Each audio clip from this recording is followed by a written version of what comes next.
यावर्षी कार्तिक शुक्ल पक्षातील द्वितीया तिथी, ज्या दिवशी भाऊबीज आणि भ्रातृद्वितीया साजरी केली जाते, ती दिवाळीनंतर 2 दिवसांनी येत आहे. म्हणजेच 23 ऑक्टोबर रोजी.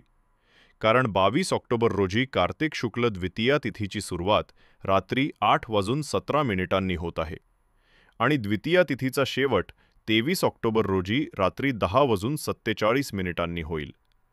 त्यामुळे उदय तिथीनुसार शास्त्रानुसार भाऊबीजचा सण 23 ऑक्टोबर रोजी साजरा करणे योग्य राहील.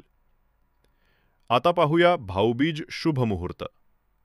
शास्त्रानुसार भाऊबीजचा सण शुभ मुहूर्तामध्ये म्हणजेच दुपारी साजरा करणे शुभ मानले जाते.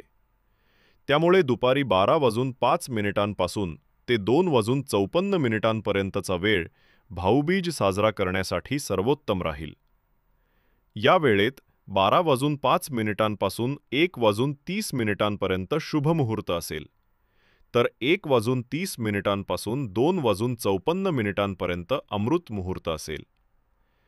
त्यामुळे अमृत मुहूर्तात भाऊबीज साजरी करणे आणि बहिणीच्या हाताने अन्न जल ग्रहण करणे हे भाऊ बहिणींचे नाते अधिक दृढ करते.